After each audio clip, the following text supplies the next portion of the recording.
সাংবাদিক বন্ধুগণ, আমি আপনাদের সবাইকে সালাম জানাই এবং শুভেচ্ছা জানাই। আসসালামু আলাইকুম। একটু আগে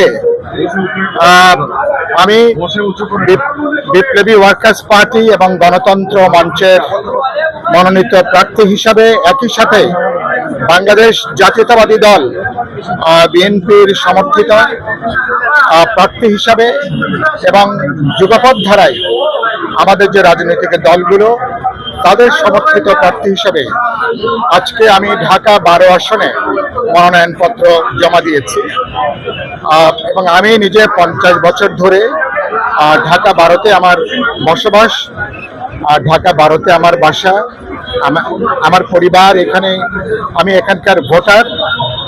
তো প্রথমত আমি আপনাদের মাধ্যমে আমি আপনাদেরকে ধন্যবাদ জানাই এবং আমি ঢাকা 12 আসনের যারা ভোটাররা আছেন, জনগণ আছেন, সমর্থক আছেন, সবাইকে আপনাদের মাধ্যমে আমি উষ্ণ অভিনন্দন জানাই। একই সাথে আমি দেশবাসীকে আমি আমার সালাম, শুভেচ্ছা এবং কৃতজ্ঞতা আমি প্রকাশ করি। একই সাথে ঢাকা 12 আসন সহ সারা দেশে যারা আজকে একটা উৎসব মুখর পরিবেশে যারা মনোনয়নপত্র জমা দিচ্ছেন, আমি সকল প্রার্থীদের প্রতি এবং তাদের যারা সমর্থক তাদের প্রতিও আমি আমার শুভেচ্ছা, আমি ভালোবাসা আমি জানাই।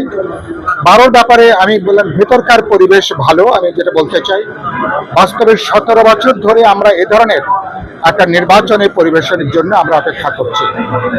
বাস্তবে যেখানে মানুষ তার একটা অবাধ নিরপেক্ষ গণতান্ত্রিক পরিবেশে, একটা প্রতিদ্বন্দ্বিতাপূর্ণ শান্তিপূর্ণ পরিবেশে, যেখানে ভোটাররা তার পছন্দের মার্কা এবং প্রার্থীকে ভোট দিতে পারবে।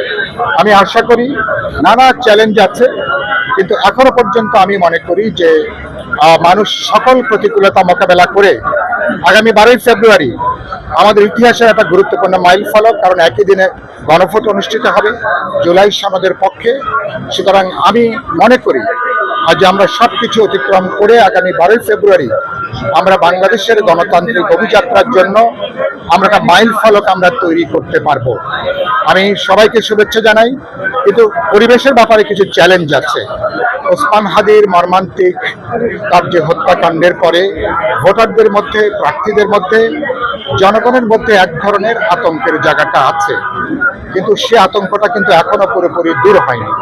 তো আমি মনে করি যে সেই জায়গাটাগুলোর ক্ষেত্রে আমি মনে করি সরকার, ল এনফোর্সিং এজেন্সি, প্রশাসন তাদেরকে সর্বোচ্চ পেশাদারি দায়িত্বের মধ্যে আনা দরকার।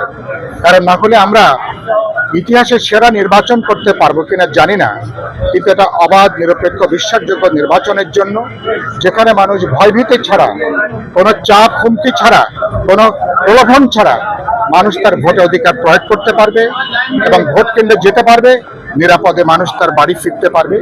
এ ধরনের একটা পরিবেশ আমরা দেখতে চাই। আমি সরকারকে বলবো, সরকার আগামী নির্বাচন অবাধ হবে কিনা গুরুত্বপূর্ণ হচ্ছে সরকারের রাজনৈতিক সদিচ্ছা।